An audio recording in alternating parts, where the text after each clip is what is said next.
Now I'd like to hand on to our first session is AI PropTech marketplaces and what the thought leaders think.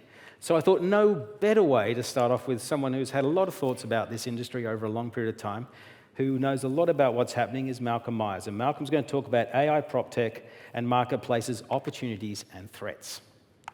Thank you very much, Simon. There you go. You. Thank you. Hi, everyone. Well, it's really great to be back at Property Portal Watch Europe and also in Barcelona for the second time in my case. So my name is Malcolm Myers. I've been in classified marketplaces for over a decade and a half. As an advisor, I was originally head of M&A at Naspers. I've been an advisor to the Scout Group for several years before their acquisition by private equity. And I run a business that does three things. It helps founders raise capital for marketplaces, but a quick caveat, usually Series B+, so checks for 20 million and more. I help founders exit when it's time to move on, and I work a lot with private equity on some of those big-ticket M&As which you've been seeing, like Adevinta and Idealista. So, here are just a few examples. So a lot of property, but also some other verticals and horizontals too. So three topics today, or three themes today. First of all, I'm just going to give you my retrospective or snapshot where we are today in terms of property classifieds, particularly with a financial perspective today, since so much money is being pushed around. Secondly, I'm going to think about where can these businesses grow further, what can they do to grow further. And finally, of course, we're going to be talking about what AI is going to do and how it might change the game. So, are you ready? It's good, you're in the right room. You're in the right room because property classifieds has been an amazing business proposition. Here you can see we've got Zillow, which is making $2 billion in revenues. We've got three others doing more than 400 million in revenues, and many more doing over 100 million. So you can get good revenues in this business. But not every company which is in this space is going to become a RIA, a Rightmove, or a Zillow. Now, bear with me on this chart. This is a chart where it's good to be either right at the top of the table or right at the bottom, but avoid being in the middle. The problem is, most of you are in the middle. So at the bottom, oh, sorry. Let me try again. Yeah, here we go. So if we look at the bottom ones, we have the horizontals, right? So the horizontals, where the number one property marketplace is a horizontal. There are very few examples. But Finn and Sahibin would be some. The very top is an excellent place to be. This is where we have property verticals who are clear, undisputed number ones. You've got people like Hemnet there, RIA, Rightmove along the top. And towards the right, you get to the very big countries. So a business like Zamin would be another great example of that. So in the middle, we're in markets where either there's at least two competitive verticals, or that there's a vertical against a horizontal. And sometimes you have all three, right? So you have, for example, in Romania, you've got Imobiliare fighting it off against OLX. In Italy, we have the other Imobiliare competing with Casa and Idealista and so on. Now, there is a logic to who is making money.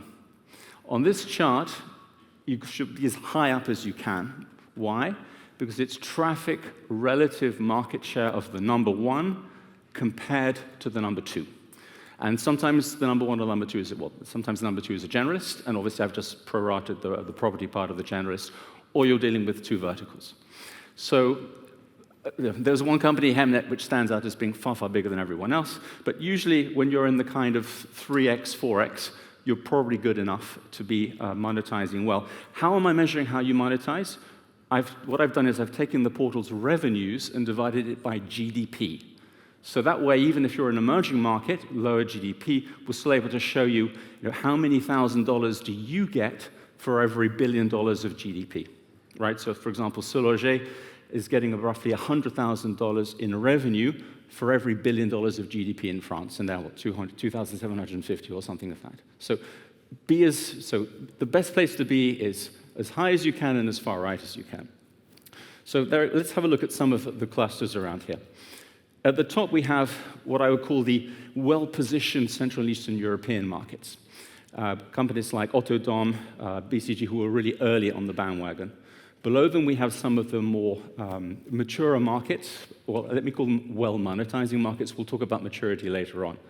Well-monetizing markets, and for example, That's Germany, Rightmove, UK. Below, we have a more competitive established markets, where again, the relative market share is now only 1x or 2x, so you don't have the same pricing power as you do when you're further up. And on the left, so the left of this line, it's the companies which are monetizing below average compared to the traffic which they have. A lot of emerging market countries, even though we've adjusted for GDP, it's still disproportionately under-monetized. Now, when classifieds works well, it works so well that no other marketplaces are more profitable. This is a chart where the dark blue lines are what I call subscription-based businesses, not just property portals, but subscription-based businesses. The ones in gold or beige are transactional-based businesses. And guess what? The transactional businesses have lower EBITDA margins than the subscription business, right? And you can see just quite what an outlier it is. We have these 6 super profitable classifieds players here who are making 10, 20% more EBITDA margin than even the most profitable of the transactional marketplaces, which is Airbnb. And they're even far more profitable than, for example, the most profitable non-classified subscription businesses like a Chegg. And furthermore, if you start saying, well, let's not just compare it with marketplaces, let's just compare it with anyone, then even if we look at those tech titans, even they, the Coca-Colas, the Alphabets, the Microsofts, 50%. Who wants to be Microsoft at 50% when you can be BCG with more than 75%? Now, there is, of course, a catch, market cap, right? Market cap is somewhat different, and clearly, this is just marketplaces again, obviously, it's not everyone. And by the way, Amazon is not here because the scale, you wouldn't be able to read anything else, right? So bear that in mind. But when we start excluding Amazon, the biggest marketplace by market cap is probably Uber and Booking. And our largest, let's call it classifieds business, is probably Recruit Holdings on the recruitment side with Indeed. And then we have CoStar. And CoStar, of course, is the first global real estate classifieds business we can talk about, right? Or real estate marketplace and data business. I'm sure Andy will correct me tomorrow. So the disadvantage of being a Rightmove or an ImmoScout is that your field of play is fairly limited. You're basically in one country, whereas to be really big from a market cap point of view, you probably have to be multi-country.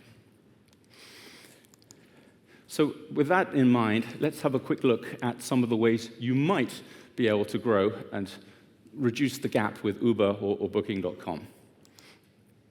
This slide is one of my favorites, which is why I show it on many conferences. It shows the incredibly predictable increase in average revenue per agent that Rightmove has achieved over the past 15 years. Notice that the number of agencies and developers has remained more or less flat in this time. So what they've managed to do in 15 years is increase ARPA by 368%, at a time when the number of homes traded each year has increased by, say, 10%, 1 to 1.1 million, and the average selling price of a home has only increased over those 15 years by about 52%. So very roughly, 300 of those 368% is all through pure, what Rightmove calls pricing events. Now, pricing events are not just about raising prices. And to be fair to Rightmove, I think they've done an amazing job in packaging different, extending the services they offer agents to make them more successful, and packaging them in a compelling way that pushes more and more people from the lower to the higher tiers. And let's quickly look at this Optimizer Edge, which is their flagship product. Look at all the things it has that you don't get on the cheaper products, right? So you've got your own microsite where you can put all your agencies' listings. You've got branding on property details, very important for agencies. Sold by Me is where you can showcase as an agent what you've been selling, which of course helps you to win vendor mandates. And there's also the Opportunity Manager that also, again, is a seller leads platform as well. Now, if we look at the sort of total addressable market, we have to be very clear how we count it. My estimate of the UK TAM for agent commissions, or the commission pool, is about £7.5 billion, 7.5, 7.6. And that includes rentals, sales, and also developer commissions as well. But there's a ton more stuff which you can also tap into as a portal. There's obviously landlords who often subscribe to services which make the whole task of renting out and changing tenants easy. There's the consumer packages, best done by Scout, who are able to get consumers to pay money to have a better chance of renting the right properties. The mortgage space has been a focus for many, many years, and at last we start to see some examples of companies which are getting 5% more of their revenues from mortgage leads. But in theory, there's about $1 billion of commission that you could get if you could intermediate all the mortgages going on in the UK.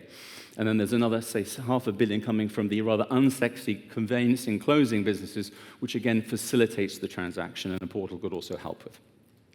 And we're used to divide, so last year, it's very easy to remember, Rightmove made £1 million every single day of the year, except on December 31st. And if you divide that by the commission pool, it's only 4.8%. And if you then add on all those other layers, it's only 3.4%. So who's going to say that with their incredible 80% of all real estate traffic, of course they can get far more of that town? Maybe somebody in Australia worked that out as well. Zillow is probably a great example of a real estate portal that's probably had to try harder for longer because of the MLS system to find other ways and broaden the way it monetizes. Of course, it's also revenue sharing with agencies through its Flex product, which is also an interesting aspect. But it comes at huge cost. So in contrast to 76, 77% EBITDA margins, Zillow is adjusted EBITDA positive, but operating profit negative. And one reason is if you're going to spend $658 million a year on sales and marketing, you have to have a really, really big business to get to a 50% EBITDA margin. I thought it might be instructive to compare a little bit where the revenues come from. And what I think is quite interesting is, whether you look at Scout, Rightmove, or Zillow, they're all getting about 60% of their revenues from agencies. But there are nuances here. So in the case of Zillow, it's buy-side leads. It's not coming from people who have mandates to sell, which is only accounting for a small part of their commission pool.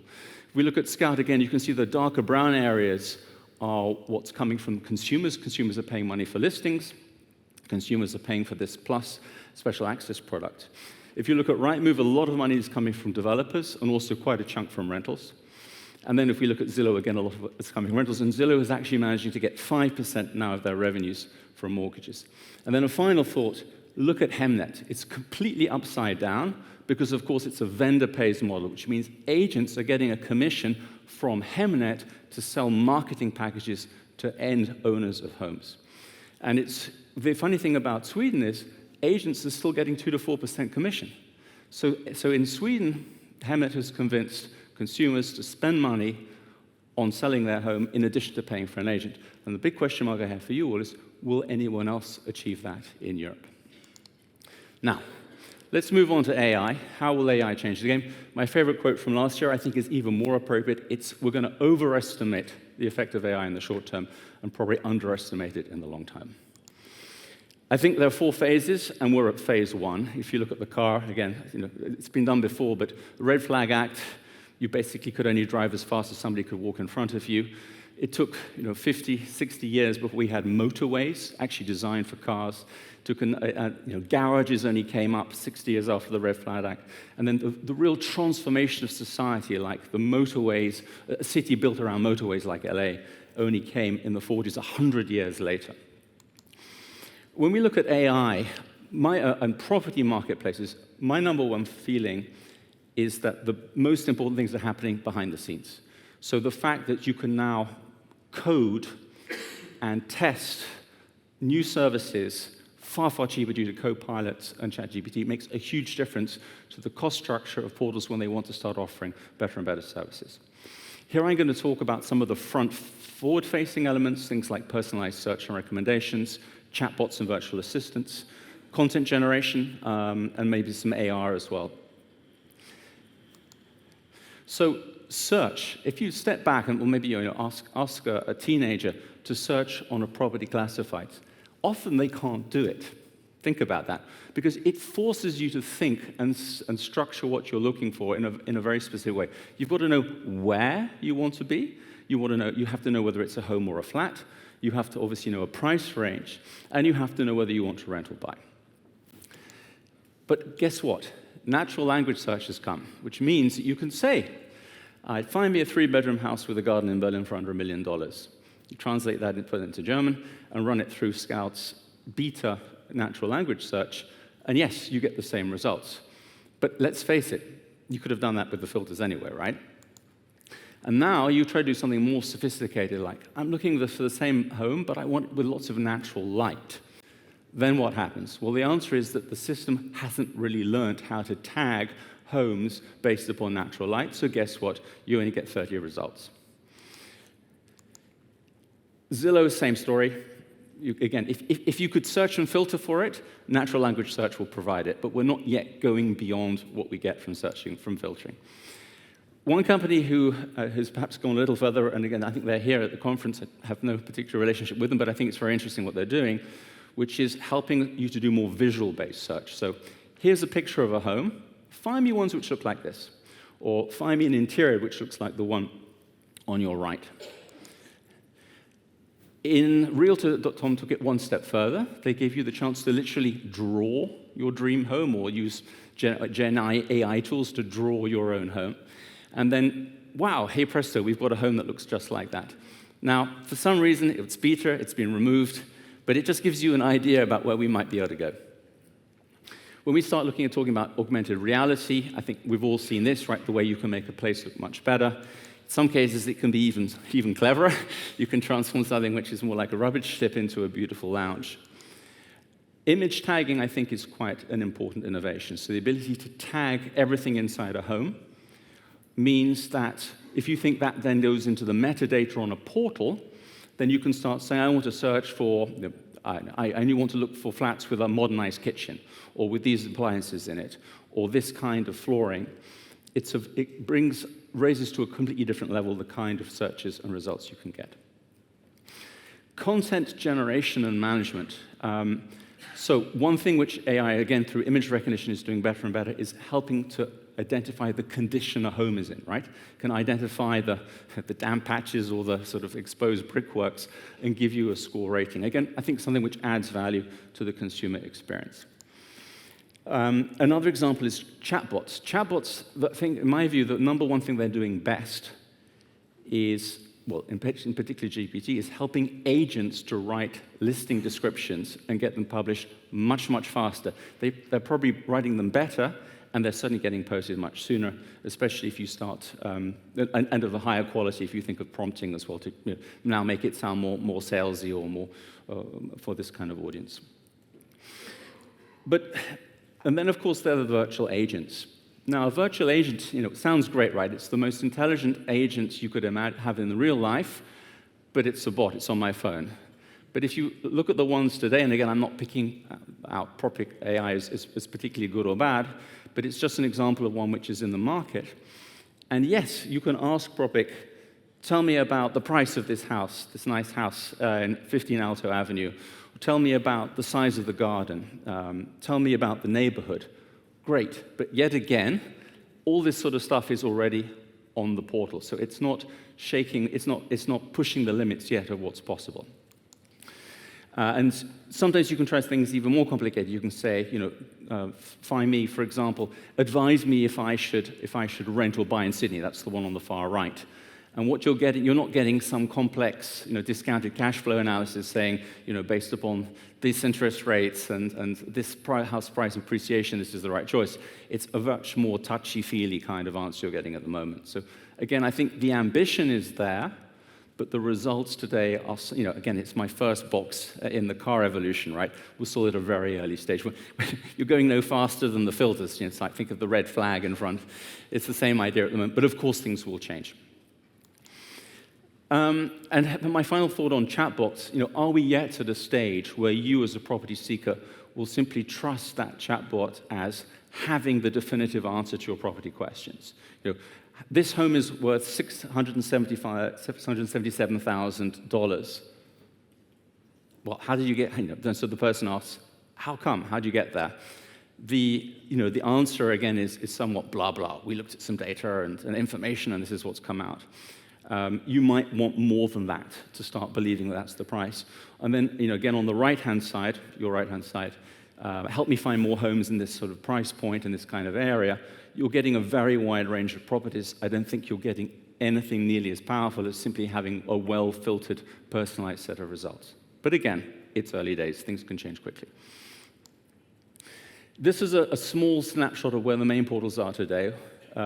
Please don't give me a hard time if there's a red tick too few, or if you're not on the list. But it shows you a little bit where everyone is. So natural language search, roughly half are working on it. And I think, given where we are, no one's really cracked it yet. Accommodating some virtual reality elements or augmented reality is happening quite commonly. Chatbots, again, only a few, again, because perhaps some of the problems which I raised. Content generation is probably more than I have here. But an AVM is, let's face it, a kind of AI-based application. It certainly uses a lot of machine learning and data. And virtually everyone, apart from perhaps some of the more profitable property portals, haven't got around to doing one yet. So just some general thoughts. What are the challenges you have in applying AI to a property portal user experience?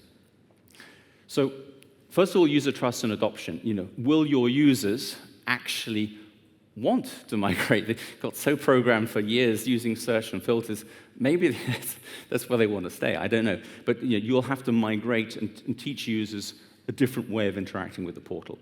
Secondly, regulatory considerations. GDPR in Europe is a huge constraint. Will you actually have access to the data you need to offer true personalization while still providing enough privacy? What about data quality and availability? How are you going to make sure that you're not running your portal based upon inaccurate data? Fourthly, prompting. We have to move from being good at search on Google to being good at prompting chatbots.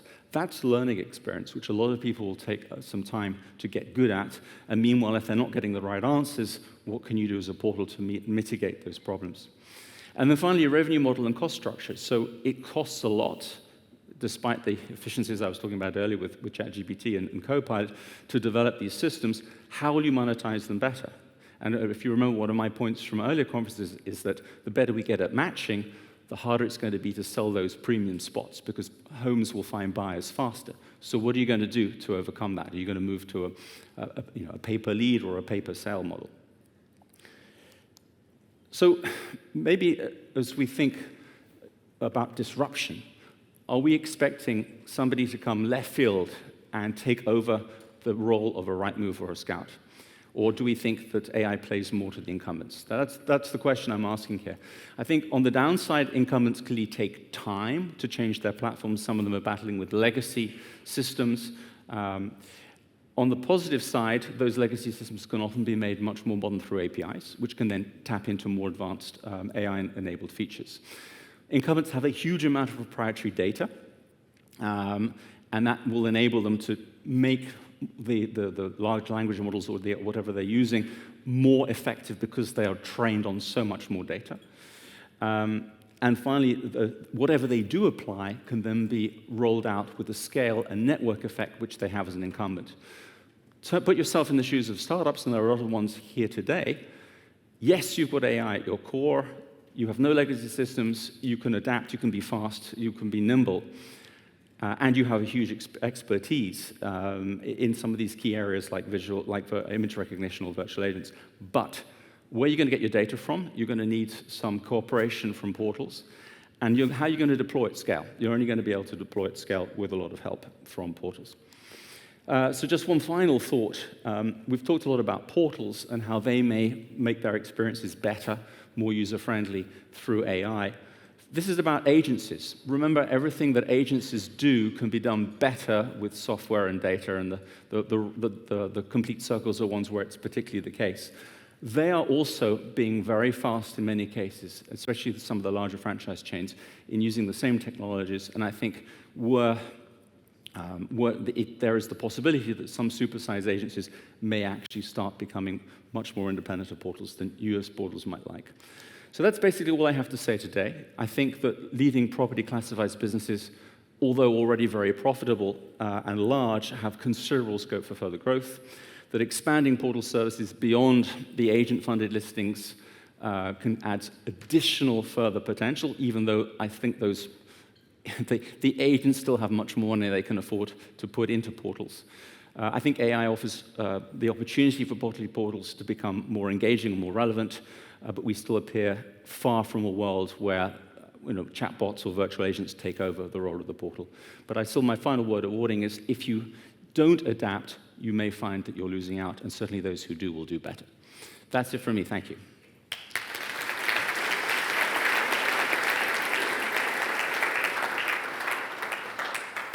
Thank you very much. As always, super insightful. Hey, let's jump into some of these questions. And clearly, the one at the top, what do you think? Is there a ceiling for take rates for the share of commission growth? And if so, what is it? And what is your view on how long Rightmove will be able to grow by increasing ARPA in their current monetization model? So Rightmove says that some of their best agents are already spending 10% of their commission pot on Rightmove. And the good news is that some agencies are getting bigger, more tech efficient. They're actually using AI, as they're suggesting, to be more effective, less admin, more people selling, more people generating commissions. I don't think there is a 10%, 12%, or 15% natural limit for a specific agency as to what they can spend. The other thing to remember is that some commission pools are very, very small. If you look at the UK, it's only 1.5%. So to get to 10% of a German commission, or I think it's 5%, would be a very different order of magnitude. What's the current profitability of a UK agent? Are they operating at 10 or 20% EBIT? No, it's much less. The average is much less. It's single digits. Right. So therefore, that must, if you keep taking, if you're going to chew into their profit, inherently, either they've got to become more efficient. So they have to start spending it on less profitable channels. And I think, remember, there was an amazing presentation by Justinas about what happens in recessions, that portals stop, that agents stop spending money on number twos and put it on number ones. So there's a lot of shifting of spend. There's also still a ton of off-line stuff. What is the number one way that agents get mandates? It's walk-ins and sort of sponsoring school football tournaments. Right. So therefore, I just want to follow this a bit further. Yeah. What does that mean for Zoopla, yeah. and more importantly, because CoStar's here, on the market? Could it actually suck all the oxygen out of the room and make it very hard for them? There's always a little bit, and the UK is a big enough market that there's probably there's some business to be done. But I think, as I was showing, Rightmove's 5% of the commission pool. There's plenty of room for everyone, and I think you're going to ask the question to Andy tomorrow. But my guess is the more money you spend on marketing, the more people come to property portals, and the more they engage with them, and that probably motivates agencies to continue to invest more in the products which they do. Let's turn that back onto you. Do you think there are anyone other than Hemnet will be able to convince sellers to stump up money for VPA advertising in Europe? So I'm actually conducting some research at the moment in a country which I can't possibly tell you what it is, about this. So my answer is, I think there is. I think that in countries where commissions are, say, less than 3%, there is absolutely the possibility. Because think about it this way: if let's say there's a 1.5% commission, then to persuade an agent to get an extra 10K for your house, how are you going to do that? They're going to make £150 more. But you would make £9,850 more. So isn't it rational, if you believe that those ads can deliver, for you to say, hey agent, I'll put £1,000 on the table to be at Rightmove top spot for X weeks? I think no one's done it. My view is someone will do it. Okay. The more AI is used, the more accurate the search results become, and you alluded to this in your presentation. Yep. How does this truly impact the current business models that have been running for 20 years in the Rightmoves, the REAs, the domains, the Scout24s, ... Big time is my view. We can't continue with premium slots. For me, it's crystal clear.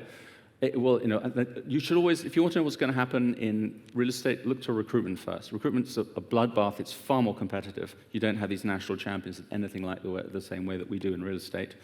And I can assure you the conference events are a little bit more scrappy. So the money is here for the time being. And so I think the answer is, and they have moved to performance-based marketing, is the point I'm making. And it may not just be cost per click, it may be cost per actual job filled. I think we'll have to get to a results-based. But if you think about it, right, let's take REA for a moment, because that's the classic one with the vendor-paid advertising. Yeah. The agents are the sales force. Yes. For them to sell to the homeowners to pay the vendor-paid advertising. Yeah. If you can't monetize it anymore because of AI, how do you switch to a model? The homeowner's not going to pay on a performance basis? So it's because we're at phase 1 in AI and not phase 3 or 4 at the moment. I think there's plenty of years ahead of us where searches and matching is just going to get a bit better, and it still helps a lot to be top of the pile or close to top of the pile. So I think there's plenty of money to get out of this over a few years. But if you're asking me, if we're celebrating 25 years of Property Portal Watch, then I suspect things will be rather different. Okay. And so anyway, it'll be interesting to see how those models change over time. Let's do one more question. Let's do the next one here. How important is Hemnet's market dominance in being able to drive its vendor-paid advertising success? Remember you had that chart, you had Hemnet way up the top, like a 2x, 3x than the next. Look, it's hard to do a comparative experiment, right? Again, I think the Swedes are paying a lot to move home, right? 2 to 4% plus X hundred euros on their, or krona on their listing. So I think it certainly can't do any harm. I think that we'll only know if we can see a more competitive market where somebody makes it happening, because vendors realize they're getting more value. Okay. Malcolm, thank you very much. Always love these presentations. You're Excellent stuff. Thank you.